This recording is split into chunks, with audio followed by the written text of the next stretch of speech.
Me oltiin oikeastaan aika hassussa tilanteessa, koska oikeastaan 40. festivaali olisi ollut tänä vuonna, mutta Kesäakatemia täyttää 40 vuotta ensi vuonna. Eli alkuperäinen idea oli, että meillä olisi ollut tavallaan niin kuin tällaiset niin kuin lasten kekkerit ja sitten aikuisten kekkerit ja 2 eri vuonna. Mutta nyt tämän COVID-tilanteen johdosta niin nämä 2 asettautuikin nyt vierekkäin, eli nämä molemmat instanssit täyttää 22. Ja tämähän on siinä mielessä tekee meistä tosiaan yhden niin kuin vanhimman ja niin kuin pohjoismaisista nykymusiikkifestivaaleista. Ja tämä on niin kuin kulttuurihistoriallisesti oikeastaan aika mielenkiintoista. Ja tämän johdosta nyt tällä hetkellä mennään vähän läpi vanhoja materiaaleja, katsotaan varmasti siitä jotain julkaisuja tehdään, mutta sitten tehdään tietenkin festivaaliohjelma on aika iso ensi vuonna. Meillä on hyvin suuria niin kuin kantaesityksiä tiedossa, kansainvälisiä ja yhteistilauksia, suomalaisia teoksia. Eli varmasti festivaali tulee olemaan pidempi kuin tavallista. Ja koska meillä on myöskin nämä 2 EU-hanketta, jotka nyt ovat alkaneet tänä vuonna, mutta niin kuin tositeolla pääsee ensi vuonna käyntiin, niin ollaan tilanteessa, jossa varmasti puhutaan laajemmasta ja pidemmästä ohjelmasta kuin vuosikausien musiikin ajassa. No ensinnäkin onnittelut festivaalille. 40 vuotta on tosi pitkä elinaika jo festivaalille. Että mahtavaa, että tämä on säilynyt näin pitkään ja on täysissä voimissaan ja kehittyy vielä koko ajan. Kyllä tietysti, jos ajattelee festivaalin alkuaikoja ja tietysti ehkä legendaarisinta esitystä sieltä alkuajoilta, missä en itse ollut paikalla, mutta olen kuullut paljon juttuja, eli John Cagein Risujen katkonta-esitys, niin kyllä mä toivoisin, että täällä sitten jollain tavalla muistettaisiin tämä legendaarinen esitys ja tehtäisiin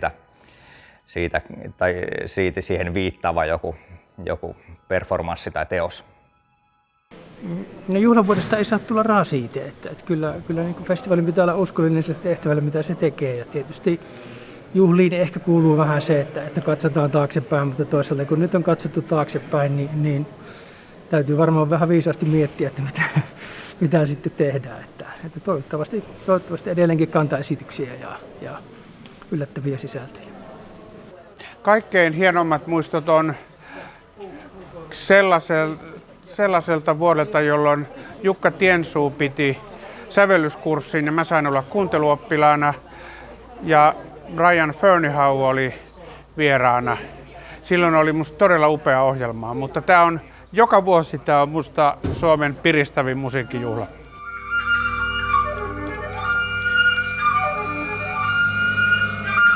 Pitkään seuranneena, oikeastaan koko aika, muutama vuosi välissä, niin on nähnyt tämän muutoksen ja selvästi se piirre tässä on ollut, että tässä on aina ajankohtaisia asioita myöskin, että ei ole niin kuin täysin samanlaista, etenkään musiikillisesti, niin ollut ja hyvin mielenkiintoista, että kyllä ne alkuideat, mitä siinä oli tästä virtaavuudesta ja maailman seuraamisesta, niin se on näkynyt kyllä tässä toiminnassa.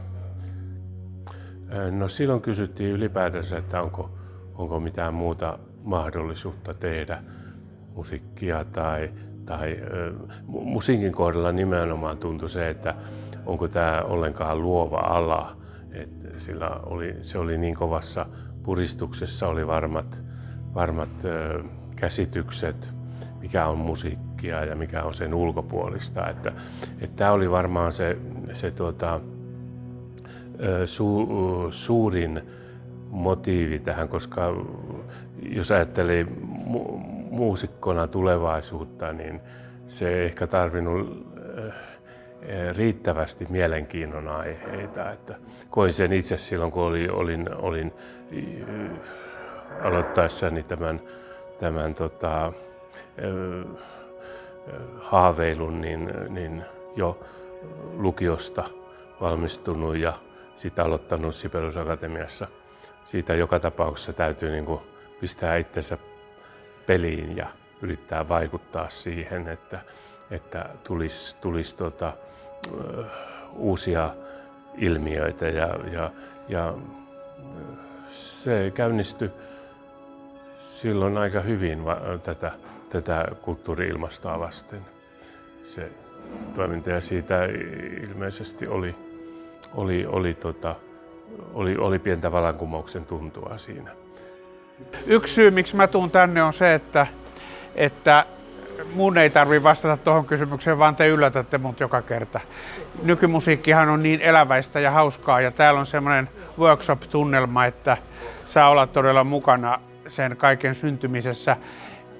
Joinain vuosina ohjelma on parempaa, joinain heikompaa, mutta se on aina yllättävää, että kun täällä on se tinkimätön asenne, että tehdään sitä niin kuin avantgardia, juuri sitä, mitä halutaan ilmaista, niin tämä on kerta kaikkiaan musta parasta, mitä on. Tämän festivaalin vaikuttavuus on varmasti se, että se lähtökohta on aivan erilainen kuin muissa festivaaleissa ollut koko ajan ja se on pystynyt keskittymään siihen tehtävään. Mä uskon, että se on vaikuttanut vähitellen moniin festivaaleihin myöskin osaltaan, että niidenkin ohjelmisto ja ajattelu tulevaisuuden rakentamiseen on sanoisiko nyt rohkeasti laajentunut myöskin. Silloin alkuaikoina oli myöskin heijastusta siihen, että on tarvetta synnyttää muuallekin tämän tyyppistä lähtökohdista toimivia festivaaleja ja kursseja, kuten esimerkiksi vaikka Suvisoittoja ja Tampere Biennaale ja nämä. Ja syntyi myöskin tällaisia ikään kuin yhteisöllisiä kombinaatioita. Avantihan niistä on tunnetuin, mutta että tuli tämmöistä henkeä, joka vei sitä eteenpäin ja näyttää jatkuvaankin vielä. Tietenkin on paljolti asioita, joita en ole nähnyt vielä, haluan nähdä.